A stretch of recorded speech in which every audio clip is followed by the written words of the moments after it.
Magandang araw at magandang buhay, lalo na sa ating mga minamahal na mga SSS pensioners. Sa araw na ito, ang ating pag-uusapan ay ang inyo pong pensyon sa buwan po ng Mayo 2026. Pag-usapan natin ngayon kung mapapaaga ba at kung kasali na ba ang increase na inyong inaasam. Kung gusto mo agad itong balita, don't forget to subscribe my YouTube channel at tapusin mo ang video na ito hanggang sa dulo nang sa gayon makuha mo ang punto ng video kong ito. Ngayon po, pag-uusapan natin ang pension crediting po ito sa circular number 2020-024. Ito po ay para sa ating mga retirement, partial disability, total disability, and death or survivor pensioners. Ito po ay revised schedule sa inyo pong monthly pension kung kailan po makikredit sa inyo pong mga ATM. So, may tinatawag po tayong date of contingency kung saan dito po malaman natin kung anong batch po tayo, first batch ba or second batch. Kung ang date of contingency mo ay belong sa first to 15th day of the month, so makukuha nyo po ang inyo pong pension sa unang araw ng buwan. Take note of that. Kapag ang date of contingency mo naman ay nasa 16 to last day of the month, so ang inyo pong pension ay makuha sa ikalabing-anim ng buwan or 16th day of the month. Pero meron nakalagay na take note sa ibaba. If the credit date falls on a Saturday, Sunday, or holiday, the pension shall be credited on the last working day before the Saturday, Sunday, or holiday. So, ito po, pinapahiwatig na kapag ang pension date or example, ang pension date natin is 1 at saka 16, kung yan po ay napunta sa holiday, Sunday, or Saturday, hindi po yan siya makikredit. Kung hindi, maa-advance po yan na maihulog sa inyo pong mga ATM card.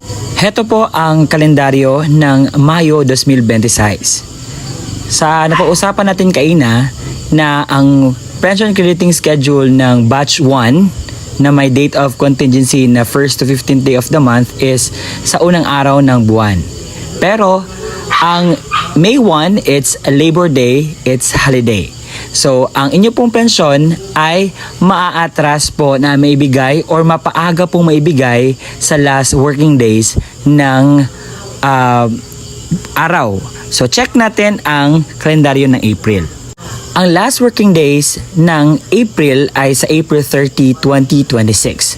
At dito po ninyo i-expect na maibigay po ang inyo pong pensyon sa SSS. Pero take note, sa first batch lamang po ito. Ngayon po, pag-usapan naman natin ang second batch na may date of contingency na 16 to 31st of the month. Ang May 16, 2026 ay natapat po siya sa Sabado. So, ibig pong sabihin, ang inyo pong pensyon ay maibigay ng advance at maibigay po ito sa May 15, 2026. Sasagutin natin itong katanungan, bakit delay ang crediting ng pensyon? May mga bangko po na minsan ang kanilang crediting schedule ay medyo delay. So nakadepende po yan sa bangko.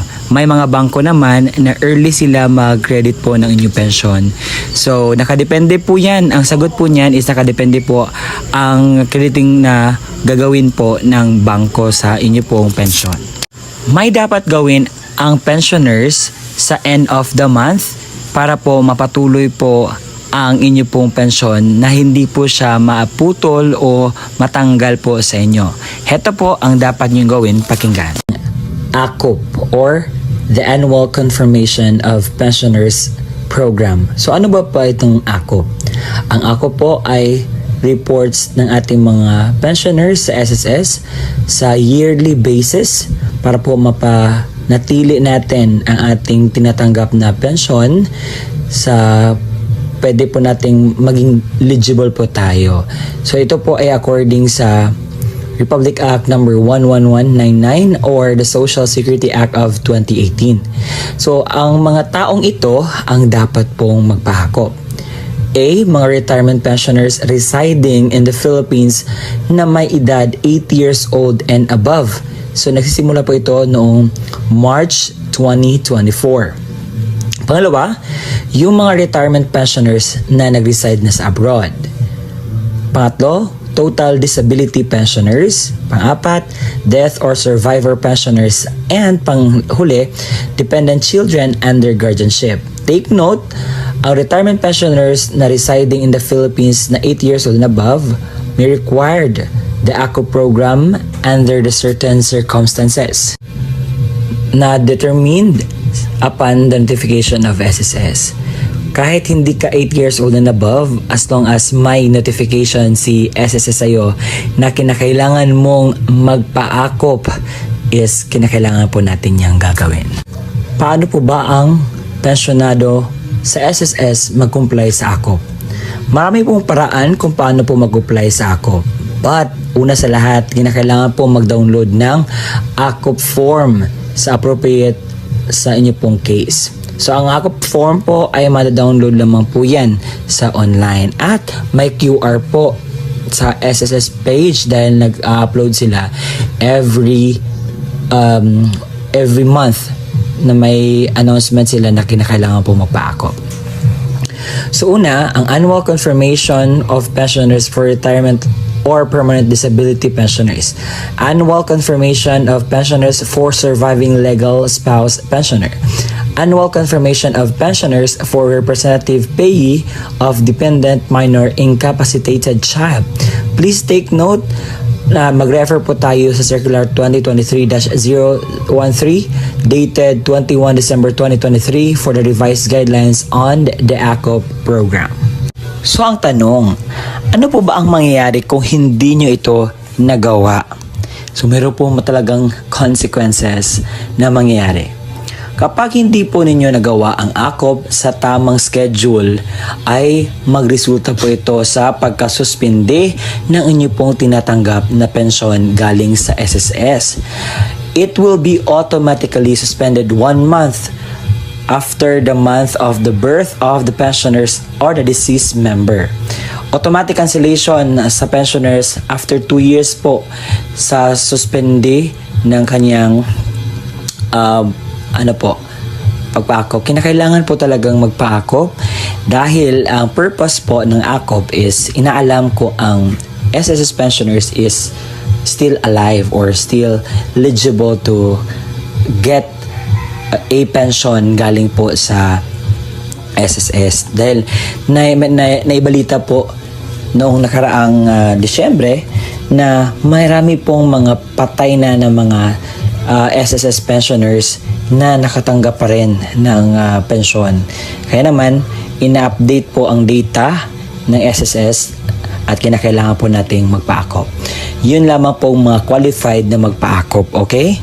Yung mga ninonotify ni SSS at yung mga 8 years old and above. Kung ang pensioner ay nasuspindi na ang kanyang pensyon, paano nga ba po ba dapat gawin para po maibalik ang kanyang pensyon? So, ang dapat pong gawin para maibalik po ang inyong pensyon is kinakailangan po mag-comply. Resumption of pension shall be within 2 months kapag makomply mo na ang inyong pong pensyon. What I mean, ang inyong pong AKOP. Kinakailangan ang recalled pension. Yung mga hindi mo natanggap na pension ay kinakailangan po yung maibigay kapag tapos ka na pong mag-comply lahat para sa inyong pong AKOP. If any and all accrued pension shall be credited to the pensioner's account. Ibibigay naman po yun dahil ang pension na iyon ay hindi sa SSS, kung hindi sa inyo po iyon mga minamahal kong SSS pensioners. Sana malinaw po sa atin ang balita patungkol po sa magaganap po na May 2026 pension crediting schedule sa mga SSS pensioners. Naibigay ko na po lahat at kung ikaw ay alam mo na ang balitang ito, so ang video na ito ay hindi para po sa inyo. Pwede ko na pong mag-scroll pero sa mga baguhan pa lang na hindi alam, sa mga nagtatanong patungkol po dito, sa kanila po ang video na ito. Kung alam mo na, congratulations, pero kung sa mga taong hindi pa alam nito, para sa kanila po ito, intended. Okay? Kasi marami naman magagalit dyan bakit ba paulit-ulit na lang ganito ganyan? May mga nagtatanong po sa amin. Araw-araw po may mga viewers tayong bago at kinakailangan po natin i-address as soon as possible. Nang sa gayon po ay malaman nila kung anong balita. And that would be all. Thank you.